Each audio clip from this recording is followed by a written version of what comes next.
Bienvenue sur ce plateau de Pactole Télévision, partout au monde où vous nous regardez. Nous en sommes fiers et reconnaissants grâce au cœur de Lolo Moutima. Depuis France, Lolo Moutima qui nous a permis à ce que vous puissiez nous regarder au travers du monde et nous sommes vraiment ravis. Et aujourd'hui, dans Paroles inspirées, nous allons faire découvrir un pasteur bien, il va devoir s'exprimer et ça sera avec un réel plaisir. Disponible pour que l'Esprit vous donne la force. Alléluia. Amen. Et la Pentecôte nous donne une autre dimension de la révélation de notre Dieu. Alléluia. Amen. Élie a invoqué les dieux qui libèrent les feux. Il l'a réduit au mont Carmel. Alléluia. Amen. Mais dans sa fuite, il est allé vivre un autre Dieu. Alléluia. Amen. Nous sommes à JTL, Action mondiale d'évangélisation Jésus-Christ à toute langue, où nous sommes venus visiter cet homme qui a fait un parcours comme tout homme normal, ayant fait des études d'ingénieur en électrotechnique à l'Institut supérieur technique de l'ICASI. Joseph Kongolo, c'est de lui qu'il s'agit, va parvenir à obtenir un diplôme de graduat, puis revient 25 ans plus tard pour finaliser avec la licence. Et après, il se tape un travail au chemin de fer. Au travers de ce travail, d'où il va rencontrer le Seigneur. C'est sa femme qui lui a donné le goût de fréquenter à l'époque ce groupe de prière JTL, cette fervente des dieux, Léonie Mouyombi, qui lui a dit de ne plus fréquenter les autres églises, mais de commencer, a priori, à fréquenter JTL, à l'époque qui était un groupe de prière. En 1990, le pasteur Mawiti, venu pour un séminaire, et pendant qu'il prêchait, Joseph Nkongolo a été séduit de par son langage, son verbe, parce qu'il était vraiment attiré par des gens qui manipulaient la langue. Et au finish, il tomba fan de verbe du berger Mawiti. D'entre-temps, l'église n'avait pas de lieu fixe. Tantôt ça serait sous la bâche, et en même temps, on cherchait où on devrait normalement l'ériger. Après de longues enquêtes, l'église finira par se réfugier dans un chantier d'un ancien directeur du bureau du président Mobutu, natif de l'Ikasi, le professeur Kalombo Mbikaï. Et à cette époque, les chantiers étaient à l'arrêt et l'église profite de se faire locataire. Joseph Kongolo va prendre goût des ABC de l'évangile, puis suivra une formation à l'école biblique à côté de notre berger, M.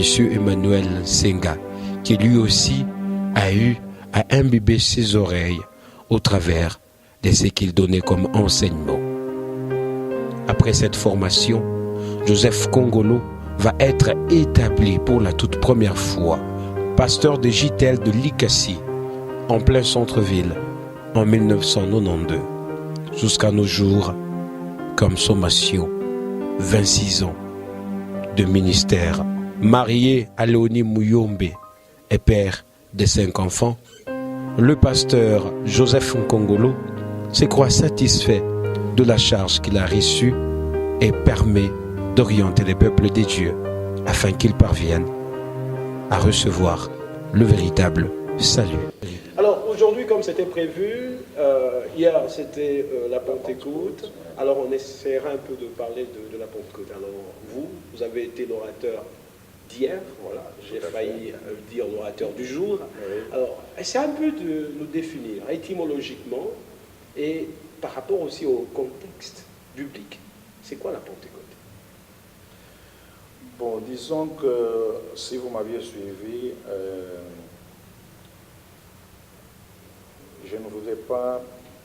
je ne suis pas un théologien. Je ne dis pas que la théologie est mauvaise. Mais moi, j'ai toujours abordé les choses pour ne pas rester dans l'histoire. la Pentecôte, nous savons tous que c'est une fête chrétienne, la fête de la moisson.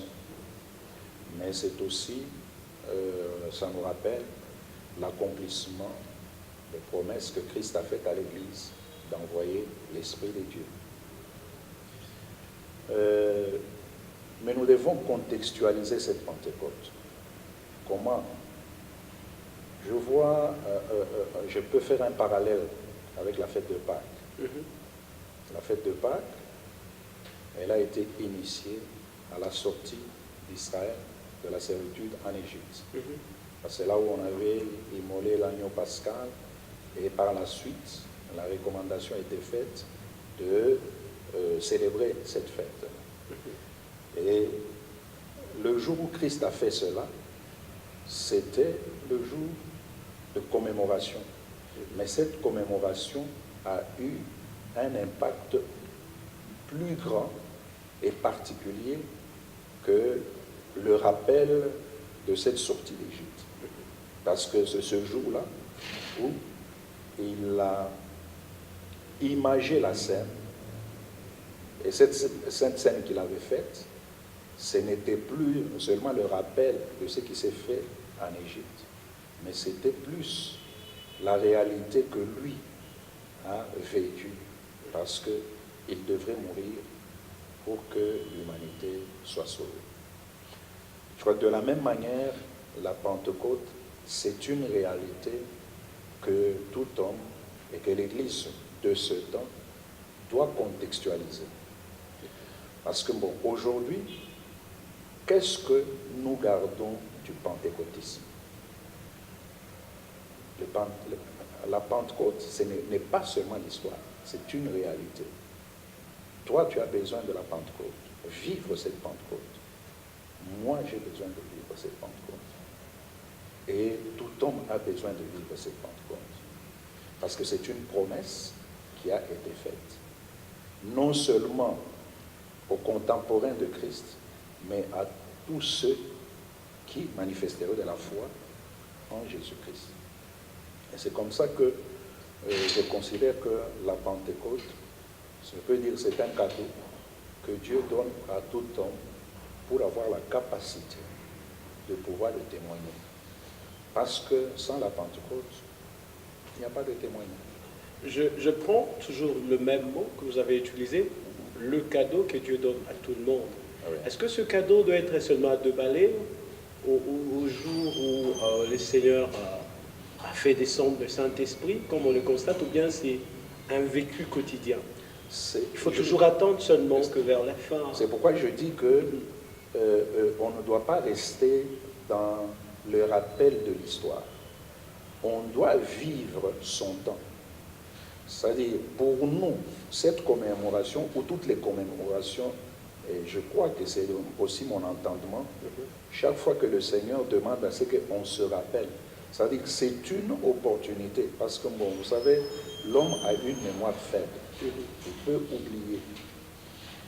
Mais Dieu a voulu qu'on n'oublie pas. Parce que, bon, aujourd'hui, il y a des enfants qui naissent, aussi bien dans la foi que dans la chair. Mais si on ne leur apprend pas, ils ne connaîtront pas. Je peux prendre mon propre exemple. Quand je suis venu au Seigneur, il y a des choses que je ne connaissais pas, mais que j'ai appris.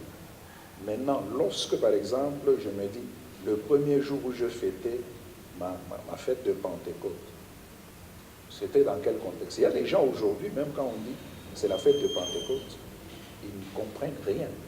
Parce qu'ils n'ont pas encore fait cette expérience d'être remplis du Saint-Esprit, de parler en langue, de voir comment l'Esprit agit au travers de l'homme.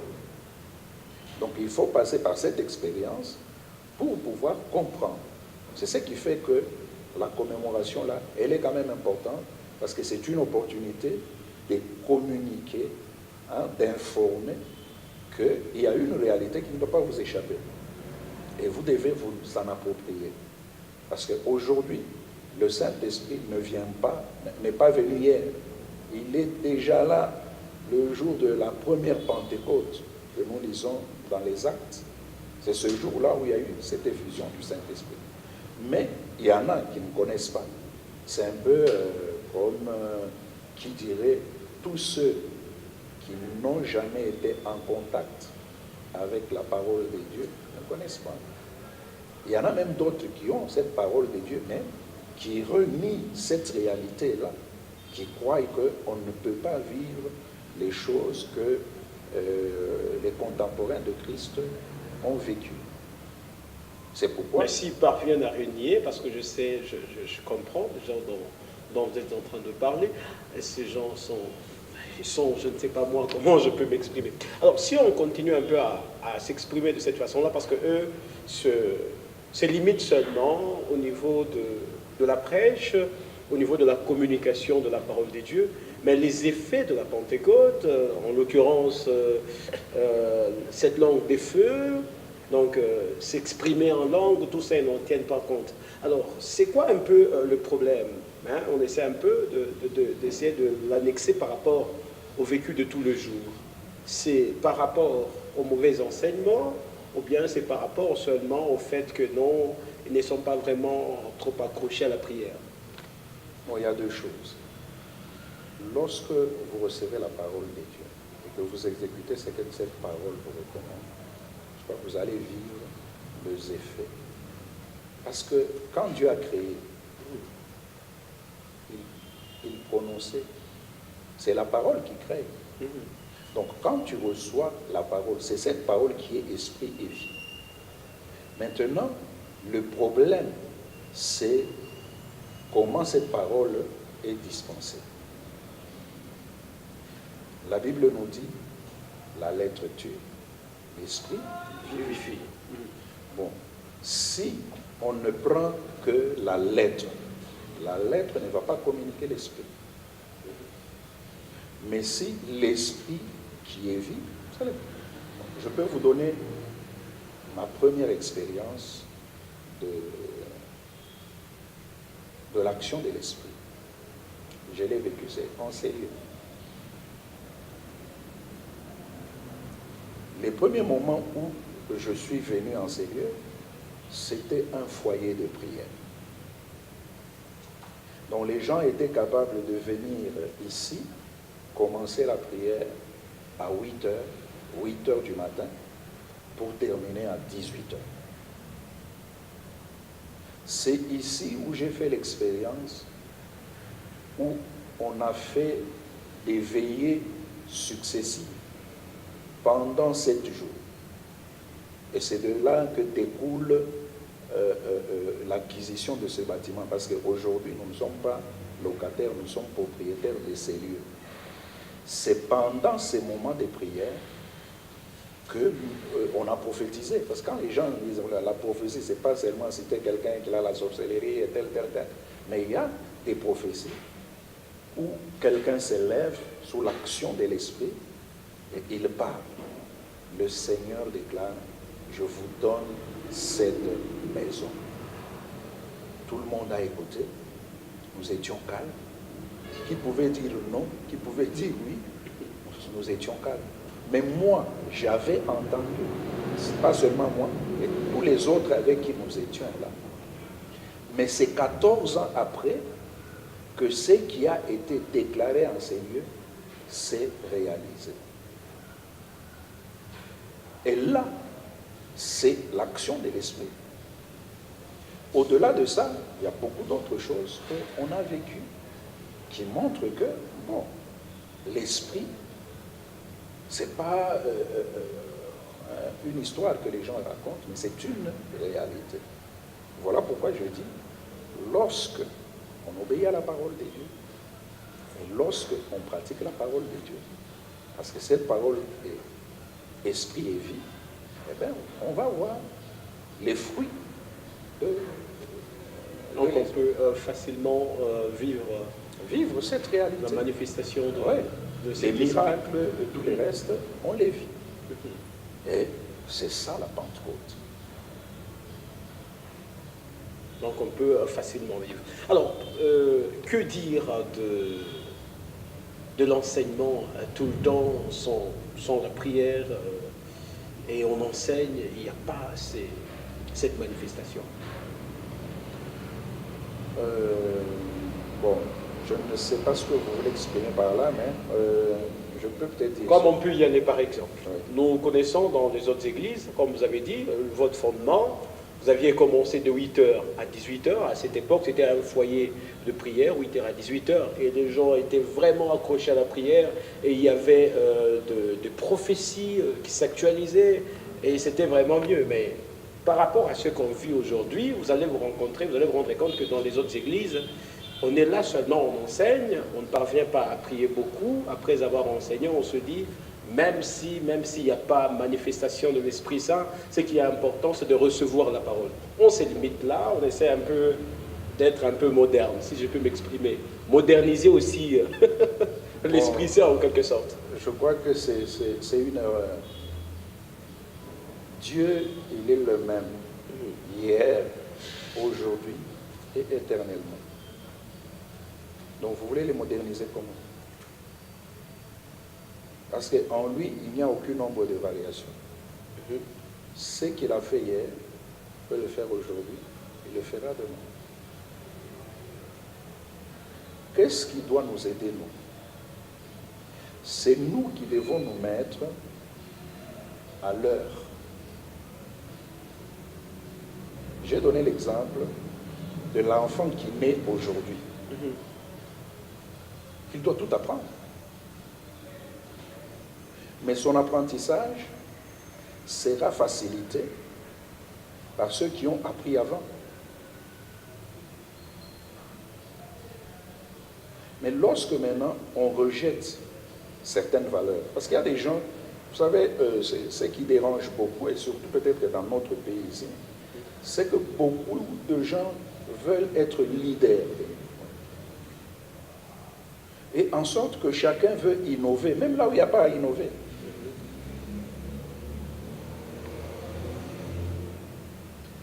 Vous savez, vous avez posé la question du pasteur Kilouba. Cet homme-là, il est vivant.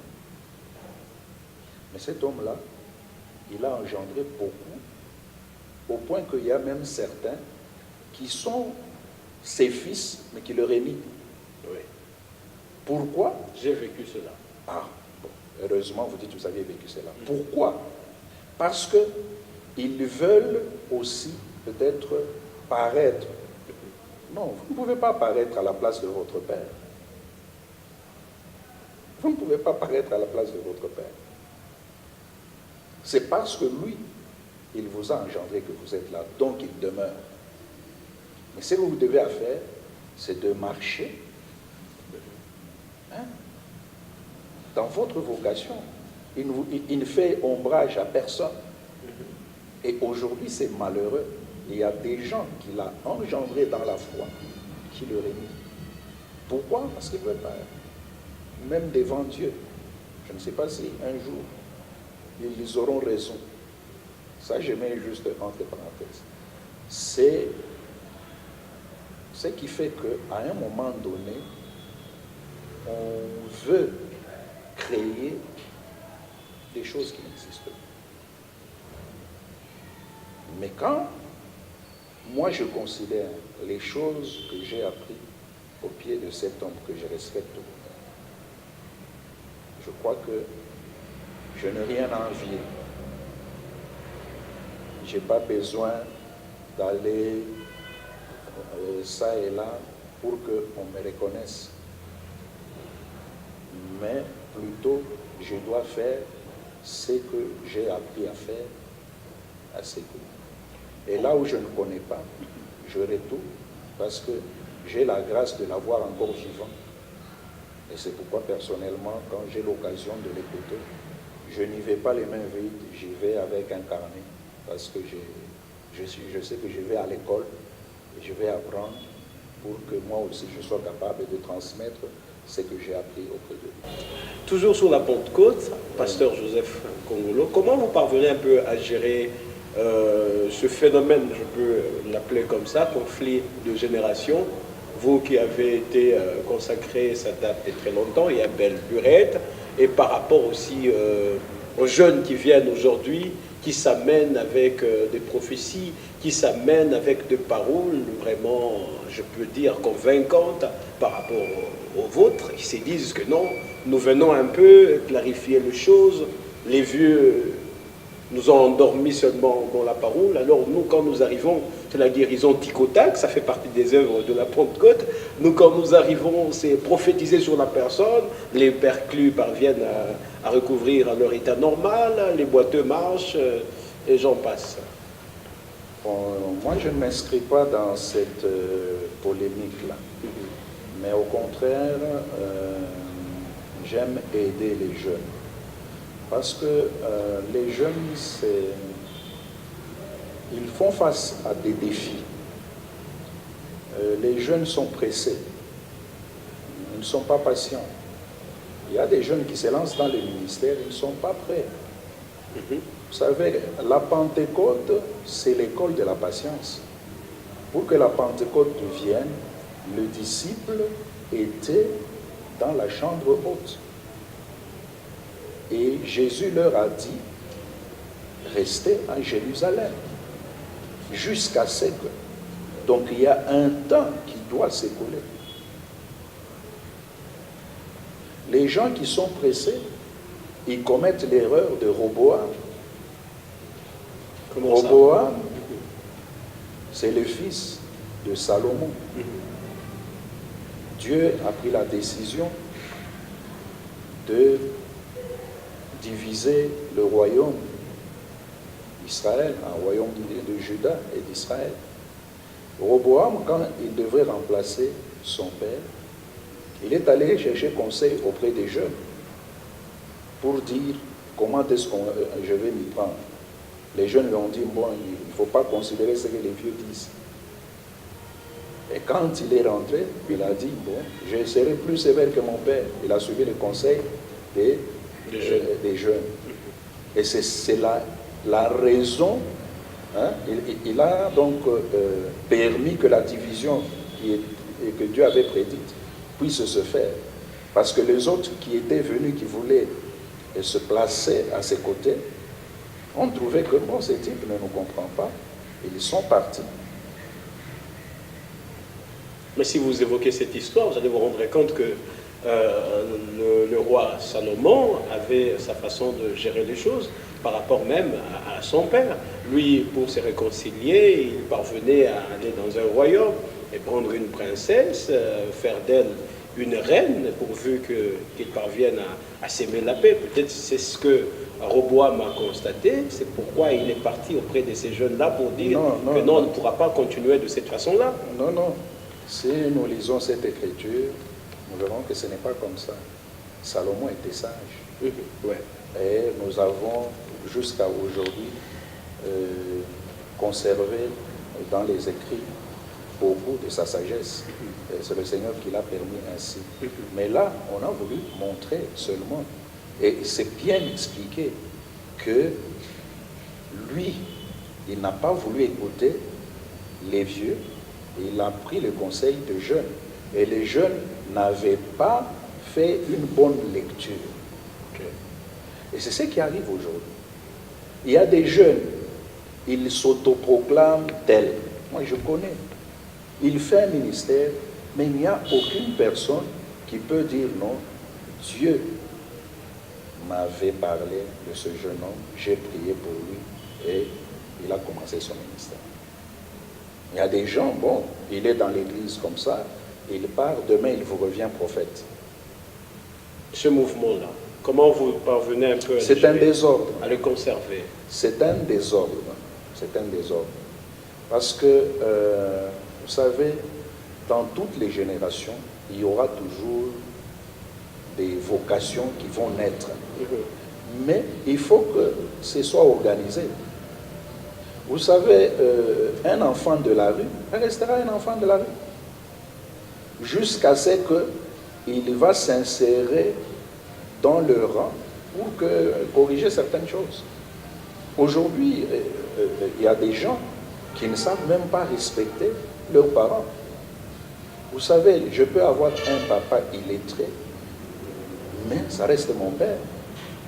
Et je lui dois du respect. C'est lui qui a fait ce que vous soyez lettré. Et la Bible dit, honorez, respectez vos parents. Mais aujourd'hui, il y a des gens qui croient que s'il prophétise, il devient plus grand que son père. Et il ne peut pas l'écouter. Est-ce que ce n'est pas par rapport à Joël 3,12 où je répandrai de mon esprit sur toute chair, on a parlé de toutes les catégories. Oui. Mais, vous savez, qu'est-ce que Paul enseigne à Timothée? Respecte les vieillards. Il faut avoir de la considération à chaque personne. C'est ça là. Les savoir-vivre, on ne doit pas l'oublier. Et dans l'église, il y a des gens qui croient qu'ils peuvent importuner des grandes personnes. Même quand une grande personne fait une erreur, c'est pour votre enseignement. Donc vous ne pouvez pas brandir cela comme motif pour le mépriser ou lui manquer du respect. Donc c'est pour dire que c'est un faux, je peux dire c'est un faux débat qu'il y a un conflit. Au contraire, nous devons savoir que nous devons passer. Si aujourd'hui on parle du Dieu d'Abraham, d'Isaac et de Jacob, ce sont des générations. Abraham est passé, Isaac est passé, Jacob est passé. Et ce que nous devons comprendre, c'est qu'aujourd'hui, nous sommes aux affaires, mais nous devons passer. Et pour bien passer, il faut préparer la jeune génération qui vient.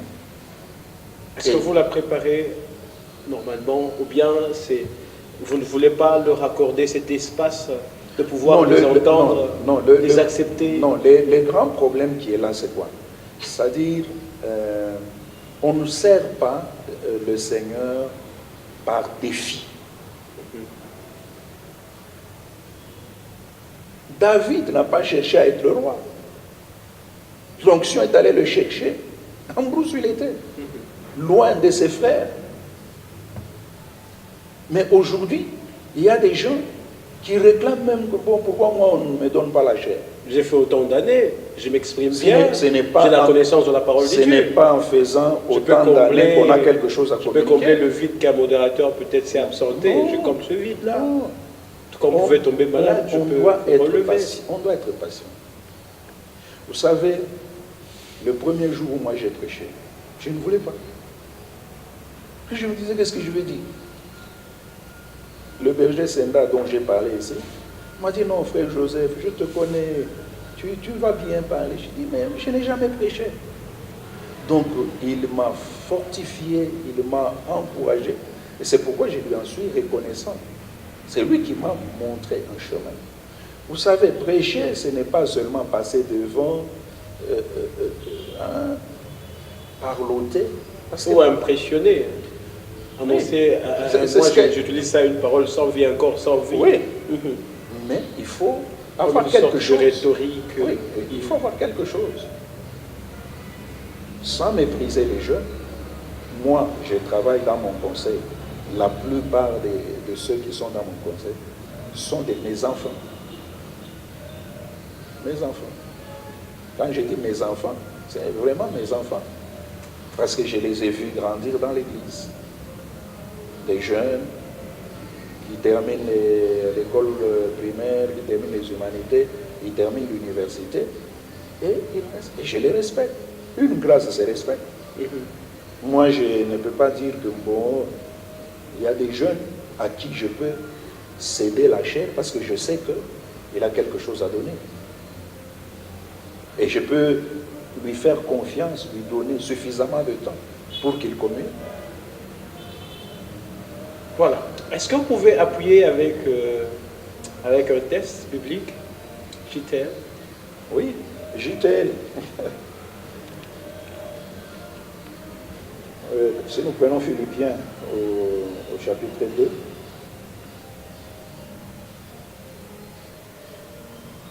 et c'est en parlant de Jésus qui s'est humilié lui-même en devenant obéissant jusqu'à la mort et à la mort de la croix.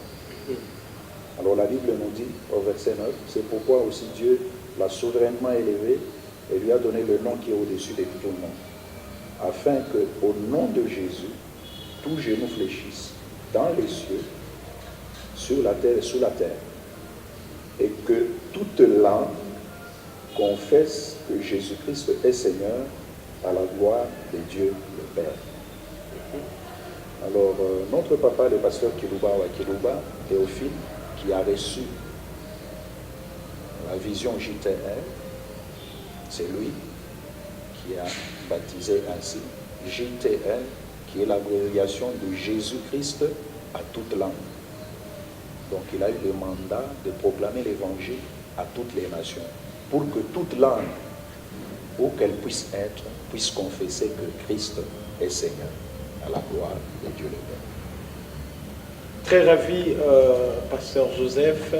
Nous sommes à Likasi, dans Vromur, précisément dans la province du Haut-Katanga, en RDC. Vous avez suivi cette émission Par où l'a inspiré via le bon cœur de Lolo Moutima, depuis France et partout dans le monde. Nous vous disons sincèrement merci et nous nous retrouvons prochainement avec le même et réel plaisir. Portez-vous bien. Merci, pasteur. Ok. C'est un plaisir à partager. Merci beaucoup.